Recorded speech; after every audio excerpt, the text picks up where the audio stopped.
Bien, antes de conversar con el congresista Richard Arce, está con nosotros Fernando Tuesta, que ha liderado este grupo que presentara las 12 propuestas, que terminaron siendo 6, de las cuales el Congreso ya ha aprobado 4 y 2 tienen que volver a aprobar en la legislatura presente para que tengan vigencia constitucional. Buenas noches, Fernando, muchas gracias por acompañarnos. Gracias por la invitación. Bueno, lo primero que quiero preguntarles, lo más coyuntural, tiene que ver con su último artículo, que es que se estaría limitando un derecho que siempre ha existido en el Perú, que es el derecho de votar en el extranjero y de extranjeros. ¿Podría explicarnos la dimensión de esta situación? Sí, la ley aprobada y promulgada que tiene que ver con el sistema electoral nacional así llamado, había un párrafo en el artículo 21 de la Ley Orgánica de Elecciones que señalaba que los peruanos residentes en el extranjero votaban por los candidatos al Parlamento de Lima. Ese ya era un problema. La propuesta nuestra era en realidad crear una circunscripción especial con 2 escaños para peruanos residentes en el extranjero, como hay en muchos países. Estamos hablando, Mijael, de casi 1 millón de peruanos inscritos en las cerca de 90 consulados en el mundo.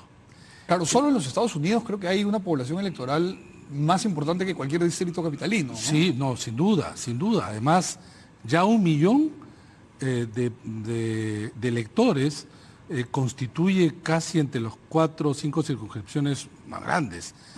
Pero además, en realidad, a partir de 1980, los peruanos votan, peruanos residentes en el extranjero votan. Perú ha sido uno de los primeros países en América Latina en que se permite el ejercicio de este derecho que además les asiste, como tú has señalado, por la Constitución. O sea, para votar, lo único que requiere es ser mayor de 18, está registrado, ¿no?, en este caso en RENIEC, pero en nacimiento y nada más, que no estén suspendidas tus derechos. Y entonces eso ha sido una casi tradición peruana. Y entonces este párrafo no ha sido consignado en la ley que modifica justamente todo lo concerniente a lo que se llama el sistema electoral nacional. Quiero creer que esto ha sido simplemente un error, ¿no? Que podría haberlo sido bien, ¿no? Sí, sí. O sea, se les pasó. Sí, pero error que tiene que ver, entre otras cosas, y lo señalo en el artículo, porque quizá por recelo, por cualquiera sea las razones, no se tomaba el texto nuestro, que lo presentó luego el Ejecutivo, sino se hacían textos paralelos, algunos de ellos insuficientes, algunos con errores, que ya este es un error grave, este sí es un error grave, que crean vacíos, confusos, que no debió proceder. Y lo quiero entender simplemente porque como formaba parte la reforma, en medio del conflicto ejecutivo-legislativo, probablemente ese recelo pesó. Pero ahora bien... Pero en todo caso, permítame aquí una pregunta. La responsabilidad inicial obviamente ha sido quien ha redactado la norma, que en este caso ha sido el Poder Legislativo, rechazando la redacción que usted había planteado. Pero también hay, al haber promulgado la norma el Presidente de la República y su Ministro de Justicia, una responsabilidad del Ejecutivo al no haberse dado cuenta, ¿no? Ahora, claro, ahí viene un punto que creo que, no es que yo haya conversado con el Ejecutivo, pero lo podría entender, que es lo siguiente. Era preferible promulgar la ley tal cual y corregirla, porque esto se puede corregir muy sencillo. Se presenta un proyecto de ley solo con ese párrafo, claro, que lo incorpore, pequeña adenda a la ley y se aprueba en la Comisión de Constitución, pasa al Pleno del Congreso y lo promueve el presidente y se acabó. ¿Qué pasaba si observaba la ley? Esto podría caer en el hueco del tiempo, en medio de un Parlamento que, si bien es cierto, mucho se dice que aprobó todo, también es cierto cómo lo aprobó. Y cómo lo aprobó fue un recorrido bastante complicado. En general, en todos los proyectos de ley hubo una resistencia, una crítica muy grande, una hasta animadversión, pero sin embargo lo aprobaba. ¿Y por qué lo aprobaba? Porque era parte del paquete de la cuestión de confianza. Yo creo que si es que no hubiera existido eso, simplemente no hubiéramos tenido estas leyes.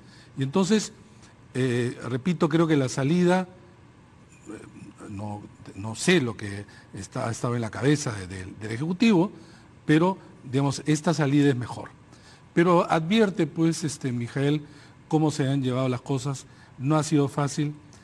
Podríamos pasarnos mucho más de esta entrevista para listar las cosas que no se han incluido. Solamente te digo lo siguiente: en ese mismo proyecto, en esta misma ley aprobada por el Congreso, promulgada por el Ejecutivo, por ejemplo, no se toma en cuenta algo que para nosotros era vital: señalar que para la mejora de la representación no debe haber circunscripciones con más de 5 escaños.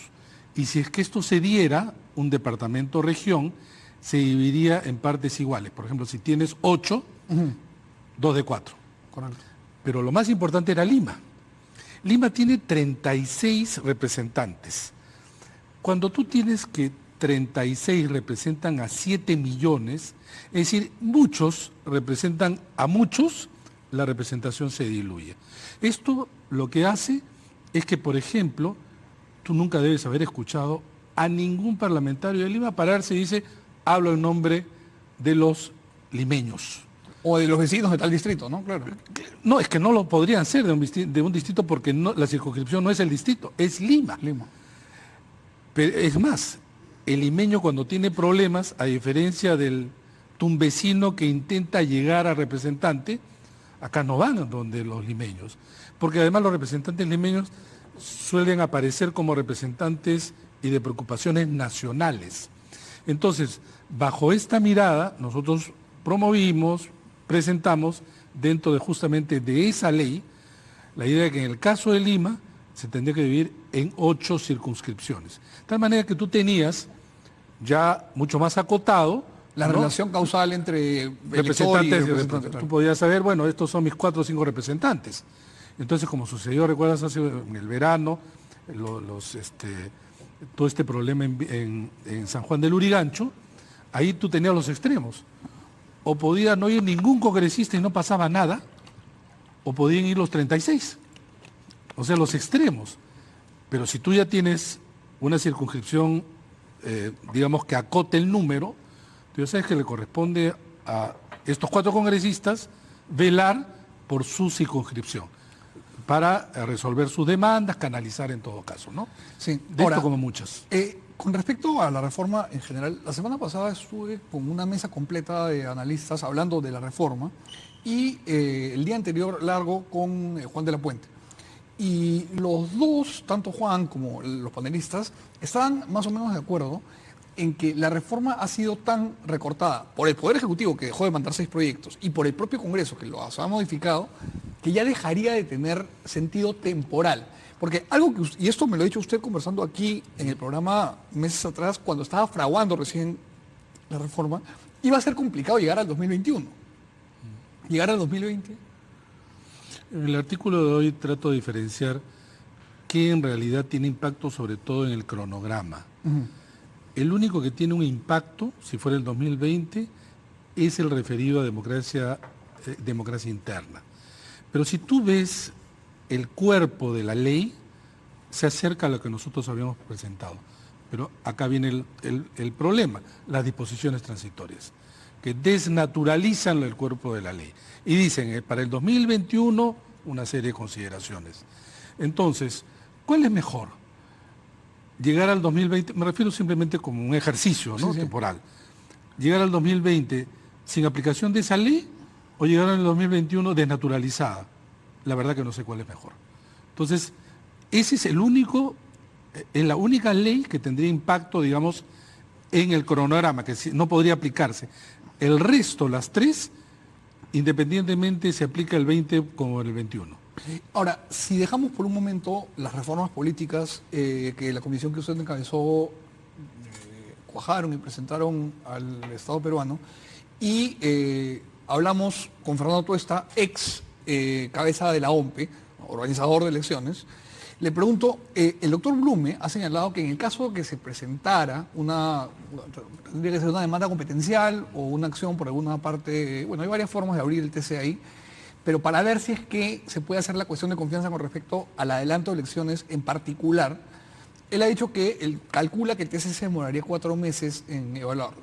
Entonces, si a los tiempos que ya están cortos le sumamos la evaluación del TC, que creo que sería la única manera de romper con esta disyuntiva legislativo-ejecutivo de mutua aniquilación, ¿no? Porque te disuelvo, te vaco y termina esto muy mal. Y creo que la salida republicana sería escuchar al TC. Con 4 meses de dilucidación de los magistrados, ¿da el tiempo para organizar un proceso electoral bien hecho? Yo no estoy tan seguro de que, digamos, tú tienes que esperar a que el TC resuelva y por lo tanto todo queda inmovilizado. No creo. Asumiendo que sí, o sea, la posición del presidente del TC, que creo que no debería de pronunciarse. Él ha estado, creo, hablando más de lo que creo esta circunstancia corresponde, porque él puede ver temas referidos a esto. Pero en fin, claro, si tú dices son 4 meses, explota el cronograma, salvo que la otra vía, el otro camino sea 2 legislaturas, Claro, consecutivas con mayoría calificada y recortadas. Pero sabe usted que en términos políticos eso es casi imposible. Sí, no, mira, el camino, cualquiera de los que se han estado discutiendo son complicados. Esta es una parte del enfrentamiento de poderes que no cesa y adquiere nuevas formas y que empezó el 28 de julio de 2016, ¿no? Entonces, yo sí creo que claro, si es que tú tienes una propuesta como la del Ejecutivo, que tiene un elemento que lo hace el cronograma complicado, que es el referéndum, ¿no? La vía de referéndum para ratificación, cualquier actitud de parte del Congreso, que es dilatar, se tiene claro que eso impacta en el cronograma. Pero si además el TC,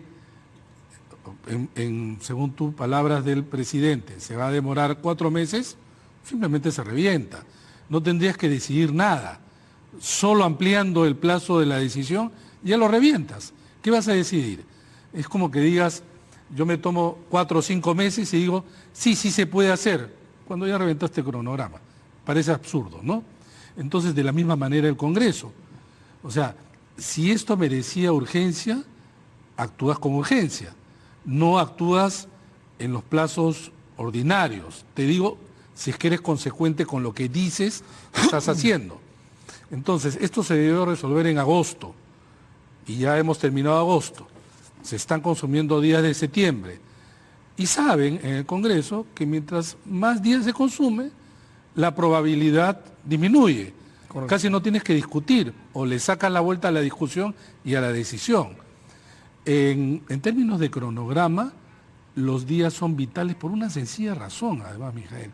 Porque, a diferencia de cualquier evento o actividad del Estado, una elección no puede modificar su fecha una vez establecida. No, en eso estoy completamente de acuerdo, pero creo que es, y no lo ha dicho usted, ¿verdad? Pero creo que es injusto darle la completa responsabilidad de la ralentización del proceso solo al legislativo, cuando el señor Vizcarra también la ha hecho bien larga para recibir al señor Olaechea, por ejemplo. Sí, ¿no? sin duda. O sea, y le han mandado esta carta que usted debe haber leído hoy día, en donde le dice, te voy a recibir con tal, cual y cual, y vamos a hablar de estas cosas, de estos 3 temas. Digamos, la investidura de un presidente del Congreso reclama, oye, de repente usted quiere plantear algo también, ¿no? Mira, las relaciones están muy deterioradas y no de ahora. Las buenas voluntades siempre aparecen cuando los momentos son críticos, pero lamentablemente hasta ahora no ha resultado. Sí, pues. Ojalá que esto resulte. No hablo de responsabilidades, hablo y me ponía en el escenario de adelanto de elecciones, qué es lo que pasaría, qué es lo que estamos conversando. No que uno tiene responsabilidad y el otro no. O sea, es más, si es que, por ejemplo, el Ejecutivo va a interponer una cuestión de confianza, quizás lo hubiera colocado Claro, tiene que inmediatamente. ser consciente del tiempo, de los órganos temporales. Quizás lo hubiera colocado el mismo 31 que se presentó. Correcto. El proyecto de ley, ¿no? Pero bueno, es parte de... Bien, doctor, muchas gracias por ayudarnos a entender la situación. Espero tenerlo pronto de nuevo en el estudio para seguir conversando. Tengo buenas noches. Muchas gracias. Gracias a ti. Señores, ahora sí regresamos con el congresista Richard Alza, que ha tenido la generosidad de esperarnos, y vamos a escucharlo porque hay mucho que hablar de lo que ha sucedido el día de hoy. No se muevan.